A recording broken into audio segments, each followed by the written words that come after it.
Hey everyone, Jamie here.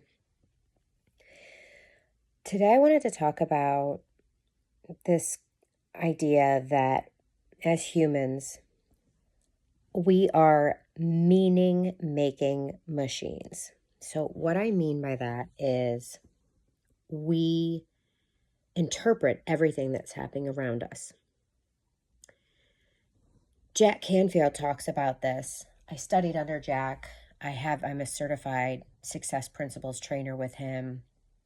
I've actually been his team lead for a live event. I've been on his existing team multiple times. Found him because of The Secret and just kind of guzzled as much content as I could of his. And that was kind of my introduction. That was my conscious introduction to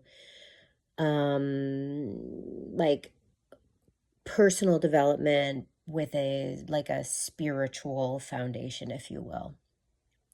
Metaphysical principles, law of attraction, universal principles, that kind of thing. But also Jack Canfield is like super practical. Like he rides that line of like Stephen Covey and, just like a traditional personal development person that talks about personal development without any reference to spirituality or manifestation or law of attraction or anything like that. Okay. We are meaning making machines. And what Jack Canfield, and actually, this wasn't originally his. I believe he learned this from someone else, but I don't remember who. And it's called E plus R equals O. So you have an experience plus your response to the experience, and that will equal your outcome. And so the whole point that he was trying to make there is that we absolutely, okay, we're not in control of what's happening around us. There are things happening around us that are outside of our control. But how we react to them, how we respond to them, 100% influences what comes next. And so he talks about E plus R equals O. And here's the thing. We have a neutral experience. Something happens. We are the ones, each of us individually. There could be 10 people sitting around a table a TV could be turned on. And every single one of those 10 people are watching the same exact 30 seconds play out on that TV screen. And I guarantee you, every single one of them will experience that 30 seconds that was displayed on the TV differently than the person sitting next to them. Why? Because we are meaning-making machines. We make it mean something. And what influences that? What influences that is our subconscious programming. What influences that is our belief system. What influences that are our previous experiences. Whether or not you think something's funny or offensive, even though it's the same joke told, right? Everything comes back to what we make something mean. That's in our control. Well, let me explain. First of all, we will have an automatic response based on that quick millisecond computation that happens in our brain when our body and our brain, our mind body, are constantly evaluating, is this safe or is this unsafe? Is this for me or not for me? Is this something to remember or something to forget?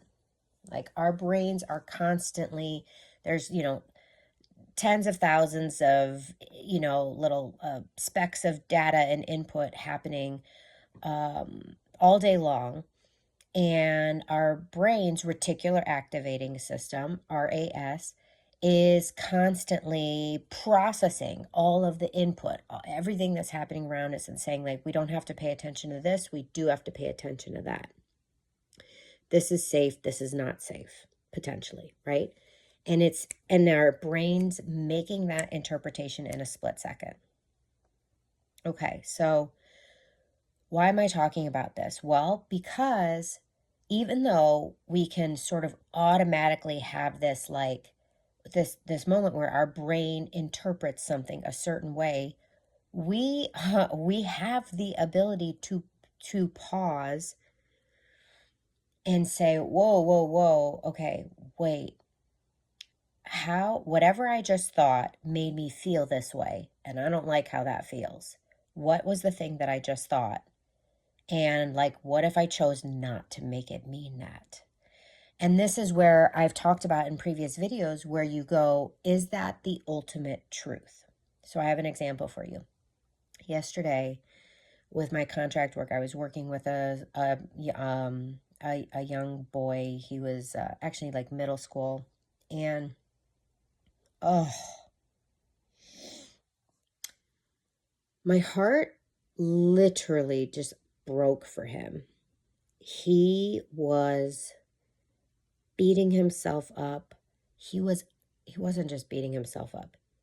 He was annihilating himself. He made a mistake on something he was like working on. And so I worked through it with him. And he just could not bear that he had done it wrong. He had no compassion, no love, no sympathy for himself, he annihilated himself. This poor boy, I imagine, and I'm an empath, so God, I was just like my heart was, it was crushing. And I said to him, oh, like, you remind me of my son from a few years ago. I really felt for him. And I was saying all the right things. Do you know what I mean? Hey, hey, listen, like, P.S., everyone makes mistakes. Everybody, like, there's not a human that exists that doesn't make mistakes. And this is part of being human. Like, look at me. I've probably made 24 mistakes already today, and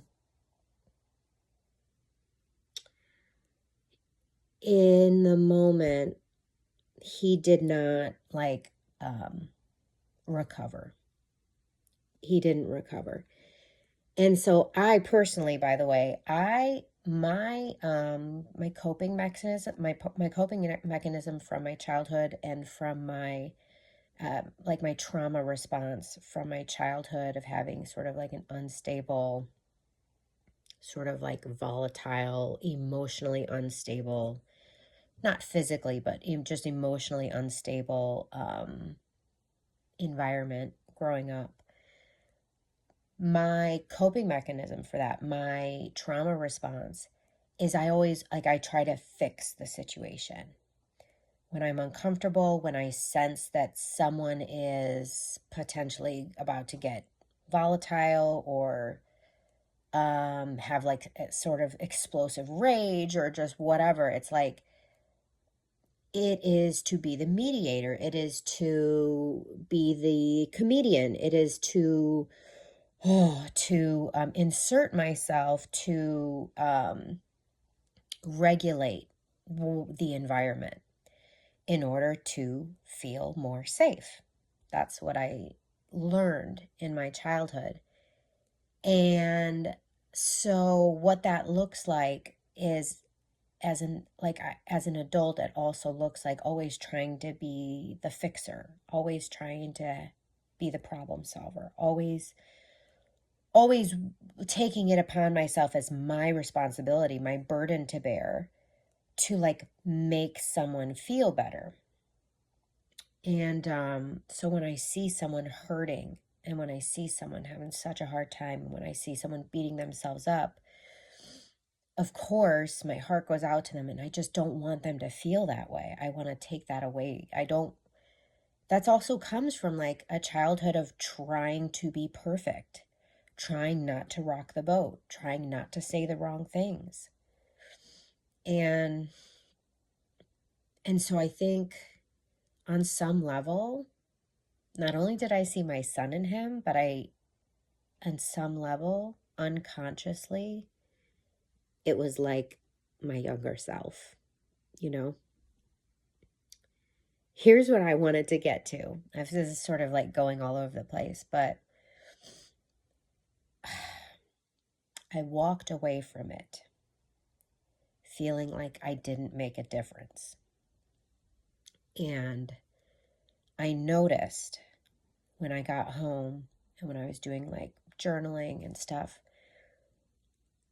I didn't notice for hours, okay? It was only when I was reflecting on my day at the end of the night that I caught it, and I realized I was telling the story. What I made it mean was not good, not productive, it didn't serve me at all. What I made it mean was I failed. I didn't make him feel better. He didn't feel better. I made it mean, oh, I didn't help him. I didn't serve him. And that sucks. That didn't feel good at all. That didn't make me feel better about myself. That didn't make me feel good about myself. And then I caught it. I realized, oh my God, Jamie,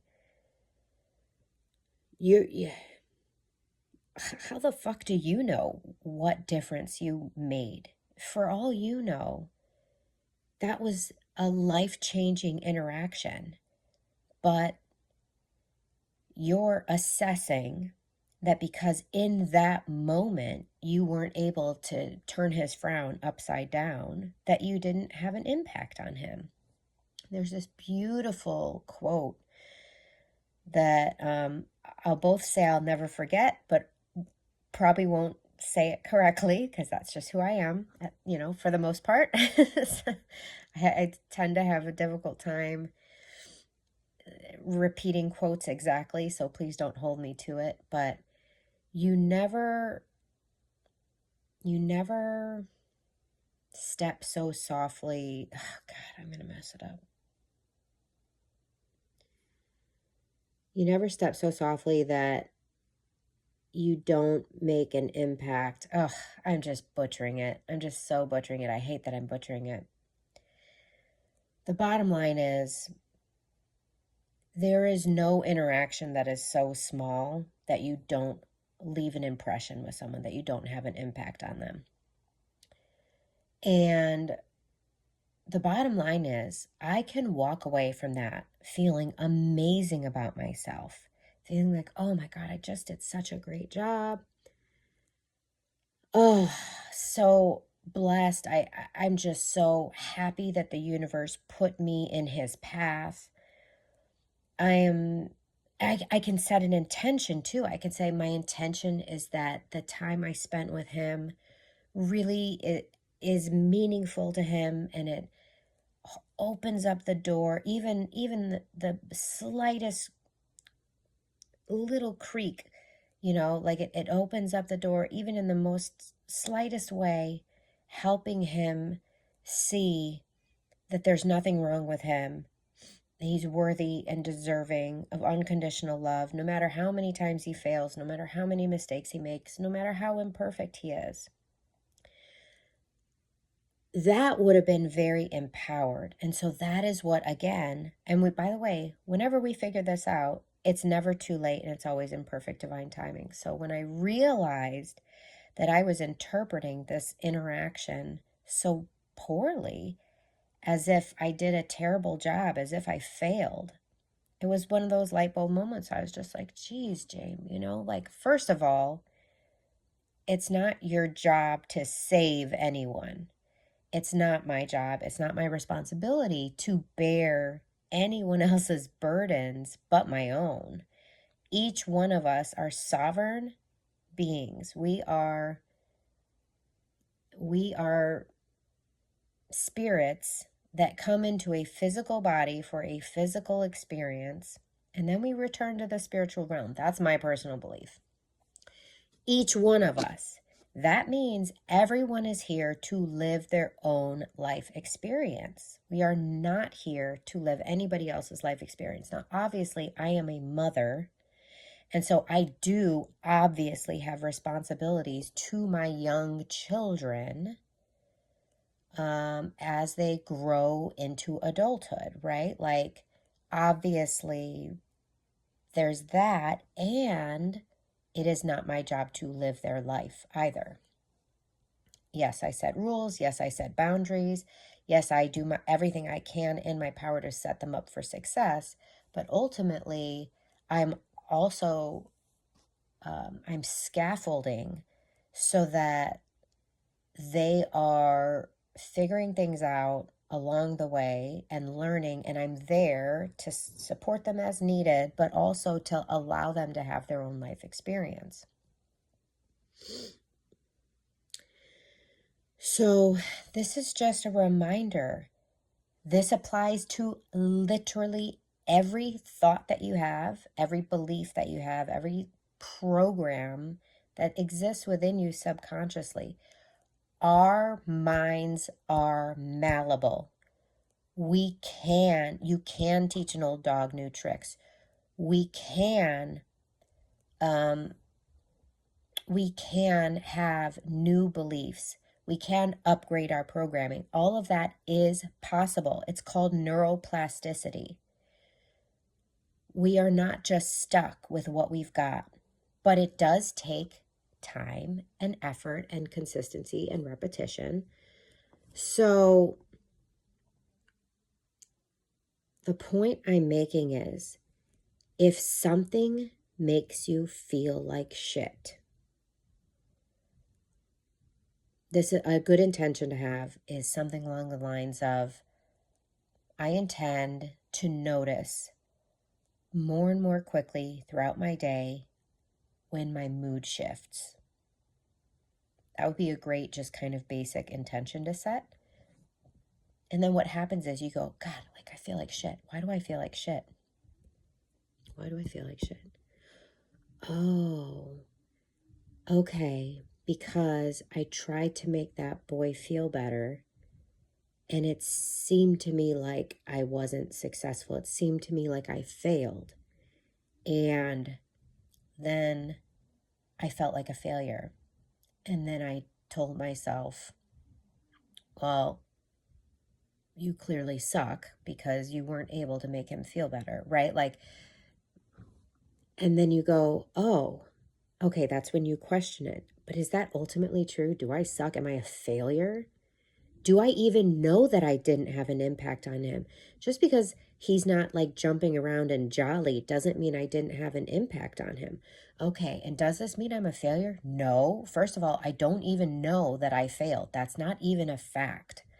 Second of all, even if I did fail and I had no impact on him whatsoever, which I don't believe to be possible, I'm still not a failure. It just means that I tried to help and it seemed like it wasn't helpful. And that's okay too. Oh, okay. So none of that's actually true.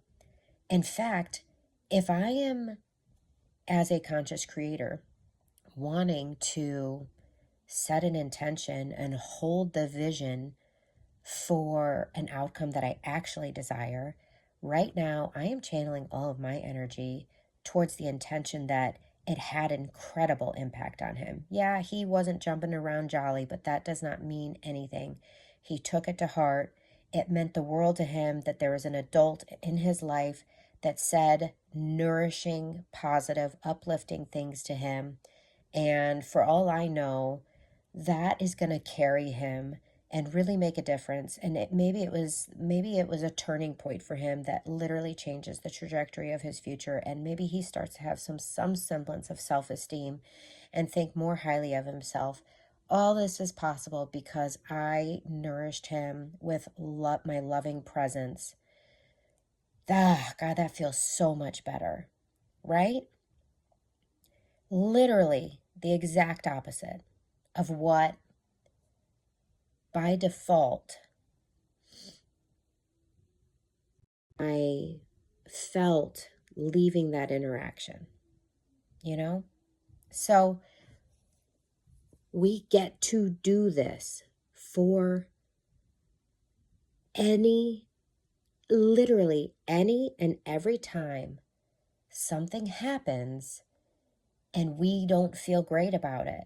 We get to choose a different story that we tell, which makes us feel a better way. And we get to hold on to that as the story, because why wouldn't we? Why wouldn't we tell a story that serves us? Why wouldn't we interpret something in a way that empowers us and makes us feel even better and more successful and like a better human? Why wouldn't we do that? Why wouldn't we? Because we're on a journey of trying to love ourselves unconditionally. So if you're anyone like me, I did not grow up feeling unconditionally loved. I felt very conditionally loved. I grew up feeling like a burden, like I did everything I could to do be as quiet as possible, be as self-sufficient and independent as possible. I knew that I was an oops baby my whole life. And yeah, I just spent my entire life feeling not good enough. So when you feel not good enough your whole life, what that means is there is a lack. You do not have a foundation of self-love. I believe that a foundation of self-love is the most important thing that you can have in your life now. And now I'm consciously aware. And it is so not ingrained in me.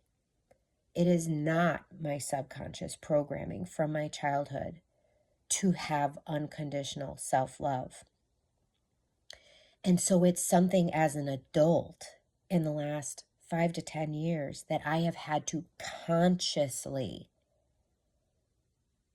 nurture and grow within me.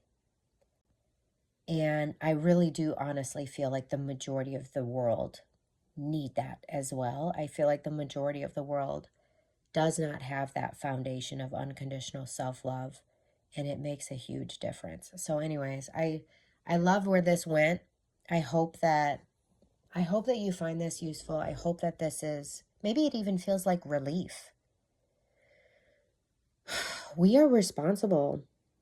We get to take radical responsibility for our lives, and we get to tell a more empowering story that serves us and supports the outcome we deeply desire. All right. That's all I got to say for today. Remember, your mission, should you choose to accept it, is to live and love your life on purpose. Bye, everyone.